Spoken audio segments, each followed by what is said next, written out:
आगामी 3 जून रोजी ठाणे महापालिका क्षेत्रातील काही भागांचा पाणी पुरवठा राहणार 24 तास बंद. ठाणे महापालिकेच्या स्वतःच्या पाणीपुरवठा योजनेअंतर्गत पीसे उदंचन केंद्र तसंच टेमघर जलशुद्धीकरण केंद्रातील उच्चदाब उपकेंद्रात पावसाळ्यापूर्वी आवश्यक देखभाल आणि दुरुस्तीची कामं हाती घेण्यात येणार आहेत. या कामांमुळे ठाणे महापालिका क्षेत्रातील घोडबंदर परिसरासह विविध भागांमध्ये बुधवारी 3 जून रोजी 24 तास पाणीपुरवठा बंद राहणार असल्याची माहिती महापालिकेकडून देण्यात आली आहे. या देखभाल आणि दुरुस्तीच्या कामांमध्ये कंट्रोल पॅनल दुरुस्ती, ट्रान्सफॉर्मर ऑइल फिल्ट्रेशन तसंच इतर तांत्रिक कामांचाही समावेश आहे. ही कामं सकाळी 9 ते रात्री 9 या कालावधीत करण्यात येणार आहेत. यासाठी ठाणे महापालिकेच्या स्वतःच्या पाणीपुरवठा योजनेचा तसंच महाराष्ट्र औद्योगिक विकास महामंडळ प्राधिकरणाच्या पाणीपुरवठ्याचा 12 तासांचा बंद घेण्यात येणार आहे. या कालावधीत घोडबंदर रोड, लोकमान्य नगर, वर्तक नगर, साकेत, ऋतुपार्क, जेल परिसर, गांधीनगर, रुस्तमजी, सिद्धांचल, इंदिरानगर, रूपादेवी, श्रीनगर, समतानगर, सिद्धेश्वर, इटर्निटी जंक्शन, मुंब्रा तसंच कळव्यातील काही भागांमध्ये सकाळी 9 ते रात्री 9 वाजेपर्यंत पाणी पुरवठा बंद राहील. दरम्यान पाणी पुरवठा पुन्हा सुरू झाल्यानंतर पुढील 1 ते 2 दिवस काही भागांमध्ये कमी दाबानं पाणी पुरवठा होण्याची शक्यता असल्याचंही महापालिकेनं स्पष्ट केले. त्यामुळे नागरिकांनी आवश्यकतेनुसार पाण्याचा पुरेसा साठा करून ठेवावा आणि महापालिकेला सहकार्य करावं असं आवाहन करण्यात आले.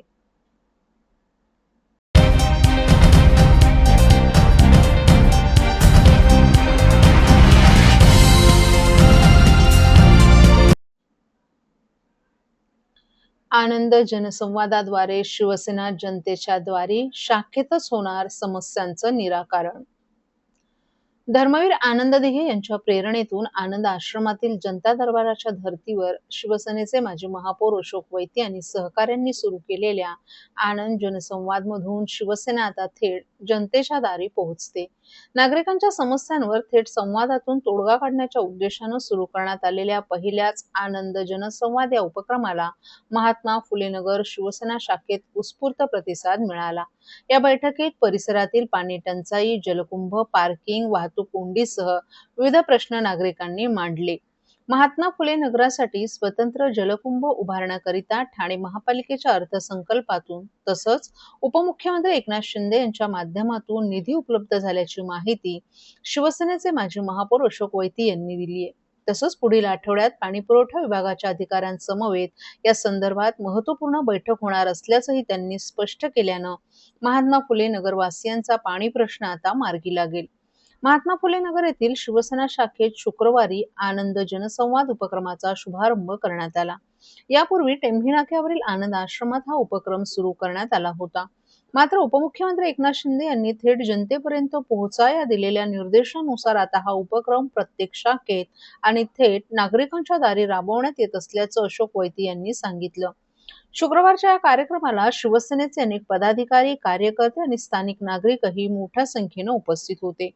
यावेळी नागरिकांनी पाणी पुरवठ्याची समस्या, वाढती वाहतूक कोंडी, पार्किंगची गैरसोय तसंच इतर नागरिक प्रश्न थेट मांडले. तब्बल 100हून अधिक निवेदनं या जनसंवादात प्राप्त झाली. परिसरातील पार्किंगचा प्रश्न सुसंवादातून आणि नियोजनबद्ध पद्धतीनं मार्गी लावला जाईल असा विश्वासही अशोक वैती यांनी व्यक्त केलाय. तसंच ज्या ज्या शाखांकडून निमंत्रण येईल त्या प्रत्येक शाखेत जाऊन नागरिकांच्या समस्या प्रत्यक्ष ऐकल्या जातील असंही त्यांनी स्पष्ट केले. महापालिकेच्या महासभेतील गोंधळावर भाष्य करताना वैती यांनी विरोधकांवर उपरोधिक टीका केली.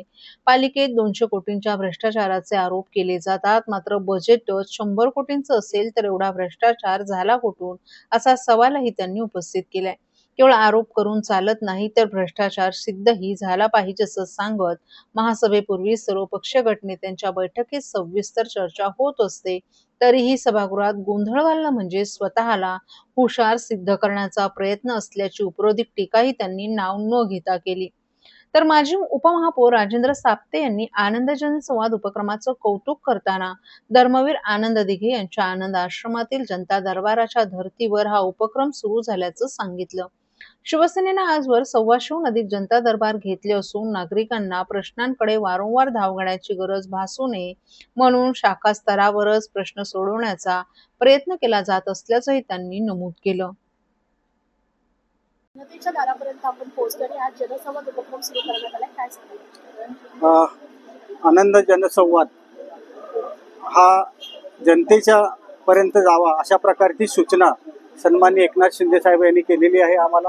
आणि धर्मवीर आनंददिघे साहेबांनी हा जो दरबार होता तो धर्मवीर आनंददिघे साहेबांच्या दरबारामध्ये रोज चालू असायचा आणि तीच भावना पुढे नेऊन आम्ही काम करतोय. जसं सांगितलं की ह्या ठिकाणी आपण एकनाथ शिंदे साहेबांच्या माध्यमातून हा आज उपक्रम सुरू केला. पहिलाच उपक्रम आहे. शाखेच्या माध्यमातून ज्या ज्या ठिकाणी शाखेमध्ये कॉल केला जाईल त्या ठिकाणी आम्ही जाणार आहोत. आज ह्या ठिकाणी दशरथ पालांडे आणि त्यांच्या सर्व टीमनी आज ह्या ठिकाणी आम्हाला बोलवलं गेलं आणि आजच्या ह्या उपक्रमामध्ये राकेश शिंदे आणि आमच्या शीतलताई धमाले हे देखील उपस्थित आहेत. बऱ्याचशा तक्रारी इथे तशा तक्रारी मला वाटत नाही काय आहेत. तर बरीचशी कामं अनिल भोर असतील किंवा बाकीचे मंडळी आहेत, चेंदरकर आहेत, कनसे आहेत किंवा मग शेलार आहेत आणि खास करून राकेश शिंदे आणि धमाले ताई आहेत. त्यांनी चांगल्या प्रकारचं काम केलं. तशा प्रकारच्या तक्रारी फक्त एक पाण्याचा प्रश्न आहे. त्या संदर्भात जी पाण्याची टाकी संदर्भात देखील बजेट उपलब्ध झालेलं आहे. त्याचं काम देखील लवकरात लवकर पूर्ण होईल आणि मला वाटतं जे नागरिकांचा पाण्याचा प्रश्न आहे तो लवकरात लवकर सोडवण्याच्या दृष्टीने आम्ही प्रयत्न करणार आहोत. शिंदे साहेबांनी त्यांना फंड दिला आहे. तसा पाठपुरावा देखील दोन्ही नगरसेवक आज करतायत. त्या ठिकाणी काही अधिकाऱ्याचा सोमवार किंवा मंगळवारी आमची बैठक होणार आहे पाण्या प्रश्नाच्या संदर्भात. काही पार्किंग संदर्भात आहे. पार्किंग संदर्भात देखील काम चालू आहे. ज्या ज्या ठिकाणी पहिला सूचना करणे नागरिकांना की ह्या ठिकाणी अशा ठिकाणी पार्किंग करू नये जेणेकरून नागरिकांना किंवा इतर लोकांना त्रास होईल. जर ही सूचना ऐकली नाही तर ऑनलाईन पद्धतीने त्यांचा फोटो काढून त्यांच्यावर कारवाईचा जो काही रितसर कारवाई आहे ती ट्रॅफिक कंट्रोल असेल किंवा महापालिका हे करणार आहे. तर सर्वांना देखील तुमच्या माध्यमातून देखील विनंती आहे की आपण जी काय पार्किंग करेल ती लोकांना कुठेही अडचण निर्माण हो ह्या दृष्टीने पार्किंग करावी. बाकी काही सूचना जसं थापते साहेबांनी सांगितले तर मला तर वाटतं सर्व टीम शिवसेनेच्या माध्यमातून चांगल्या प्रकारे काम करतायत. राकेश शिंदे असतील किंवा धमालेताई त्यांनी देखील शाखेमध्ये आठवड्यातून एकदा बसण्याचं मान्य केलेलं आहे आणि ह्या छोट्या छोट्या तक्रारी आहेत ह्या जसं पहिला पण बसायचे पण एकदम सक्षमतेने अजूनही चांगल्या प्रकारे कराव्यात. जसं टेंबी नाक्यावर आपण जे काही प्रश्न येतात त्यांच्या आज देखील आम्ही त्यांच्याकडे काही त्यांच्या विभागातले प्रश्न असेल तर त्यांच्यापर्यंत पाठवतो आणि ती कामं लोकांची होत आहेत. एक आनंद आहे चांगला की बिर्जे वहिनी देखील आज आपण ह्या कार्यक्रमात आमच्या प्रमुख आहेत उपनेते आहेत शिवसेनेच्या ते देखील चांगल्या प्रकारे काम करतात. दिघे साहेबांच्या बरोबर त्यांनी काम केलेलं आहे. त्यांचा देखील आम्हाला फार अनुभव आम्हाला ह्या काम करताना मिळतोय.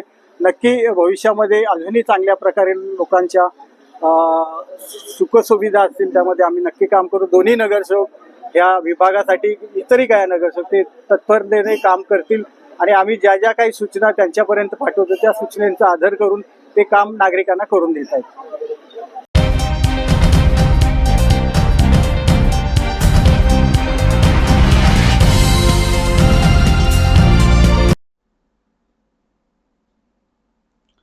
खासदार किरीट सोमय्या यांनी बकरी ईद जन्ममृत्यू दाखला घोटाळा, मिठानगर जमीन आणि वनविभागाच्या TDR सह विविध मुद्द्यांवर पत्रकार परिषदेत भूमिका मांडली आहे. बकरी ईदच्या पार्श्वभूमीवर मुंबई ठाणे परिसरातील गृहनिर्माण संस्थांमध्ये बकऱ्यांची कत्तल होऊ दिली जाणार नसल्याचंही त्यांनी स्पष्ट केलं. प्रशासनाने या भूमिकेला पाठिंबा दिल्याचा दावा करत कुर्बानीसाठी स्वतंत्र जागांची व्यवस्था करण्याचं आवाहन मुख्यमंत्री देवेंद्र फडणवीस यांना करणार असल्याचंही त्यांनी सांगितलं. घाटकोपर परिसरात काही मुस्लिम माफियांकडून बेकायदेशीर परवानग्या दिल्या जात असल्याचा आरोप सोमय्या यांनी केलाय. तसंच संबंधित भ्रष्ट महापालिका अधिकाऱ्यांविरोधात चौकशी सुरू असल्याचंही त्यांनी नमूद केलंय. ठाणे महापालिकेतील जन्ममृत्यू दाखल्यांबाबत मोठा घोटाळ्याचा आरोप करत सोमय्या यांनी राज्यभर या प्रकरणाची चौकशी सुरू असल्याचं सांगितलं. बांगलादेशी घुसखोरांना अवैधरित्या प्रमाणपत्र देण्यात आल्याचाही त्यांनी दावा केलाय. ठाण्यात विशेष तपास पथक स्थापन करण्यात येणार असून 4,000हून अधिक बेनामी प्रमाणपत्र दिल्याची माहिती आपल्या ताब्यात असल्याचं त्यांनी सांगितलं. तर मुंबईत 87,000 बेकायदेशीर आणि 19,860 बनावट प्रमाणपत्र देण्यात आल्याचा गंभीर आरोपही त्यांनी केला आहे. मुलुंडमधील मिठागर जमिनींच्या विषयावर बोलताना झोपडपट्टी मुक्त महाराष्ट्र हा आपला संकल्प असल्याचं सोमय्या यांनी सांगितलं. मिठागरांच्या जमिनी बिल्डरांच्या घशात घालण्याच्या प्रयत्नांना आपण विरोध केला असल्याचंही त्यांनी सांगितलं. काही ठिकाणी पुनर्वसन तर काही ठिकाणी परवडणाऱ्या किमतीत घरं उपलब्ध करून देण्याची योजना असल्याचं त्यांनी स्पष्ट केले.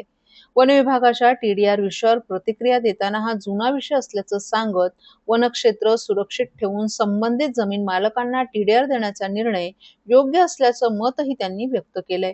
वनक्षेत्र अबाधित ठेवत अन्यत्र विकासकामं करण्याची भूमिका त्यांनी मांडली आहे. ठाण्यातील जन्ममृत्यू दाखला प्रकरणात स्थानिक पातळीवरील मतभेदांबाबत त्यांना विचारलं असता बैठकीत कोणाचाही आवाज दाबला गेला नव्हता आणि स्थानिक नेते परस्पर चर्चा करून प्रश्न सोडवतील असं त्यांनी सांगितलं. तसंच ठाणे महापालिकेच्या आरोग्य विभागातील अधिकारी प्रमाणपत्रांबाबत समाधानकारक उत्तरं देत नसल्याचाही त्यांनी आरोप केलाय.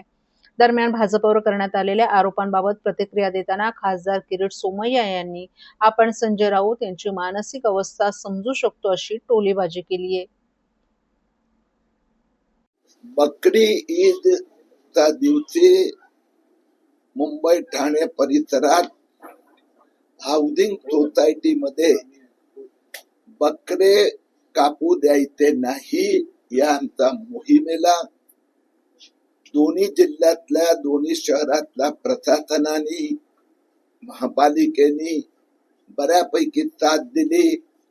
पोलिसांनी पण काळजी घेतली आणि एक्सेप्शनल किस्सातच फक्त हाऊसिंग सोसायटीत बकरे कापले गेले. या संबंधात मी महाराष्ट्राचे मुख्यमंत्री श्री देवेंद्र फडणवीस यांनाही आवाहन करतो आणि सगळ्या संबंधित महापालिकेत भारतीय जनता पक्षाचे नेते, महायुतीचे आमचे सहकारी की आता अशा प्रकाराची सगळ्या महापालिकेना व्यवस्था करायला सांगणार आहे की ज्या कुणाला धार्मिक विधी बकरी ईदच्या दिवशी करायची आहे तर त्यांना कुर्बानीसाठी जवळच्या विभागात व्यवस्था केली जाणार. पुढच्या वर्षी एकही रहिवासी वस्तीत चाळीत सोसायटीत बकऱ्याची कत्तल करू दिली जाणार नाही. घाटकोपरवाल्यांचं म्हणणं आहे की या काळात पहिलं महानगरपालिकेने नोटीस दिलेली आम्हाला अचानक की रद्द करण्याची परवानगी रद्द केली. आता याच्या पुढची लढाई जी आमची न्यायालयीन असणार आहे कारवाई संदर्भातले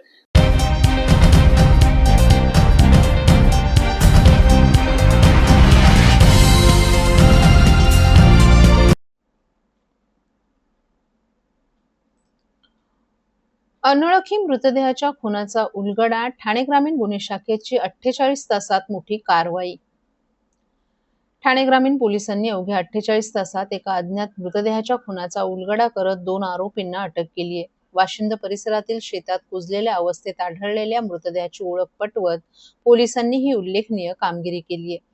27 मे रोजी वाशिंद पोलीस ठाण्याच्या हद्दीतील दहागाव परिसरातील एका शेतात हातपाय बांधलेल्या आणि अंगावर धारदार शस्त्राचं वार असलेल्या एका अनोळखी व्यक्तींचा मृतदेह आढळून आला होता. या प्रकरणी वाशिंद पोलीस ठाण्यात खुनाचा गुन्हा दाखल करण्यात आला होता. घटनेचं गांभीर्य लक्षात घेऊन ठाणे ग्रामीणचे पोलीस अधीक्षक डॉक्टर विनयकुमार राठोड यांनी घटनास्थळी भेट देत स्थानिक गुन्हे शाखेला तपासाच्या सूचना दिल्या. पोलीस निरीक्षक संदीप गीते यांच्या नेतृत्वाखाली विशेष पथकं तयार करण्यात आली. तांत्रिक विश्लेषण, सीसीटीव्ही फुटेज आणि विविध जिल्ह्यातील बेपत्ता व्यक्तींची माहिती देखील तपासण्यात आली. तपासादरम्यान मृताची ओळख कुर्ला येथील काजूपाडा परिसरात राहणारा 35 वर्ष शमशाद अली वारिश अली अशी पटली. त्यानंतर पोलिसांनी तांत्रिक तपासांच्या आधारे सय्यद हसन, सय्यद मेहबूब बादशाह आणि समीर अब्दुल करीम कल्याणकर या दोघांना ताब्यात घेतलं. चौकशीत धक्कादायक माहिती समोर आली आहे. मयश शमशाद अलीने आरोपी सय्यद हसन याला काही पैसे उसने दिले होते. मात्र पैसे परत मागण्यासाठी वारंवार तगादा लावला जात असल्याने आरोपीनं संतापून साथीदारच्या समीरच्या मदतीनं शमशाद अलीला दहागाव येथे बोलावून घेतलं. त्यानंतर त्याचे हातपाय बांधून धारदार शस्त्रानं वार करत त्याची हत्या करण्यात आल्याची कबुली आरोपींनी दिली आहे. या प्रकरणाचा उलगडा करत दोन्ही आरोपींना अटक करण्यात आली असून पुढील तपास वाशिंद पोलीस ठाण्याचे सहाय्यक पोलीस निरीक्षक गोविंद पाटील करत आहेत. सर, अनोळखी इसमाचा त्याचा तुम्ही तपास केला का? 27 तारखेला वाशिंद पोलीस स्टेशनच्या हद्दीमध्ये दहागाव त्या गावाच्या एका शेतामध्ये एक मोकळं मैदान होतं. त्या मैदानामध्ये एक अनोळखी इसमाची डेड बॉडी मिळाली होती. त्या बॉडीचं जवळून निरीक्षण केलं असतं त्याच्यावर बरेचसे धारदार शस्त्राने वार केल्याचे दिसून येत होते. त्याचबरोबर त्याचे डोळे, त्याचे हात आणि त्याचे पाय कापडासारख्या वस्तूने बांधून ठेवलेले होते. एकंदरीत तपासामध्ये ती बॉडी आयडेंटिफाय करणं हा सगळ्यात मोठा चॅलेंज होता. सर्व जवळपासच्या पोलीस स्टेशनमध्ये त्याचं वर्णन, त्याचं फोटोग्राफ हे दिले असता साकीनाका पोलीस स्टेशन मधून आम्हाला ही माहिती मिळाली की तिथं या व्यक्तीशी मिळता जुळता एक व्यक्ती मिसिंग होता आणि त्याची मिसिंग जी आहे त्याच्या पत्नीने दाखल केली होती. त्या पत्नीला त्याचे कपडे आणि चप्पल दाखवले असता तिने ओळखले आणि त्याच्यावरून त्या व्यक्तीची ओळख पडली. त्या व्यक्तीचं नाव होतं शमशाद अली वारिस अली, वय 35 वर्ष, काजूपाडा कुर्ल्याचा राहणार होता. त्या व्यक्तीकडे त्याच्या पत्नीकडून माहिती घेतल्या असता असं कळालं की त्याचे पैशाचे देवाणघेवाण काही लोकांशी होते आणि तांत्रिक आणि इतर माहितीच्या आधारे 2 सस्पेक्ट्सला आम्ही ताब्यात घेतले. ते 2 सस्पेक्ट्स होते सय्यद हसन सय्यद मेहबूब बादशाह 38 वर्षाचा, मुंब्रा या ठिकाणचा, आणि दुसरा आरोपी होता समीर अब्दुल करीम कल्याणकर, माहीमचा राहणारा. या दोघांना जेव्हा इंट्रोगेट केलं तेव्हा त्यांनी सदरचा खून केल्याबाबतचं त्यांनी कन्फेस केलं. त्याच्यामध्ये हकीकत ही होती की या व्यक्तीने, जो मयत व्यक्ती आहे, त्यांनी जवळपास 2.5 ते 3 लाख रुपये त्यांना जे बादशाह आहे त्या व्यक्तीला उधार दिले होते आणि त्या पैशाचा तो तकादा सारखा लावत होता. ते पैसे देण्याची क्षमता त्याच्यात नसल्याने त्याचा काटा काढण्याचा त्यांनी निर्णय घेतला आणि त्यामुळे त्यांनी जो मेन आरोपी आहे बादशाह, त्यांनी समीर कल्याणकर याला त्याच्यामध्ये सामील करून घेतलं आणि घटना ज्या दिवशी घडली त्या दिवशी या दहागावच्या ठिकाणी त्याला बोलून त्याला तिथे त्याचं मर्डर केलेलं आहे. याच्यामध्ये सगळ्यात मोठा चॅलेंज जो होता तो आयडेंटिफाय करणं, कारण हा व्यक्ती तिथे राहणारा नव्हता, कोणी त्याला ओळखणार नव्हता. परंतु मला अतिशय अभिमानाने सांगावं असं वाटतं की LCBची टीम आणि वाशिम पोलीस स्टेशनच्या टीमनी त्याला केवळ आयडेंटिफाय केलेलं नाही, परंतु 24 तासाच्या आत हा गुन्हा आणि त्याचे आरोपी याचा निष्पन्न केला.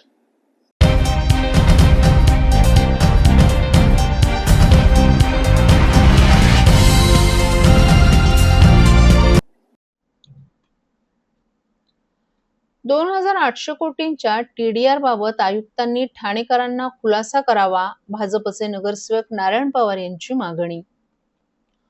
चितळसर मानपाडा येथील 193 एकर वनजमिनींच्या मालकी हक्कासंदर्भातील वादाबाबत सर्वोच्च न्यायालयात ठाणे महापालिकेनं समझोता केल्यानंतर देण्यात येणाऱ्या 2,800 कोटींच्या TDR बाबत महापालिका आयुक्तांनी ठाणेकरांना खुलासा करावा अशी मागणी भाजपचे ज्येष्ठ नगरसेवक नारायण पवार यांनी केली आहे.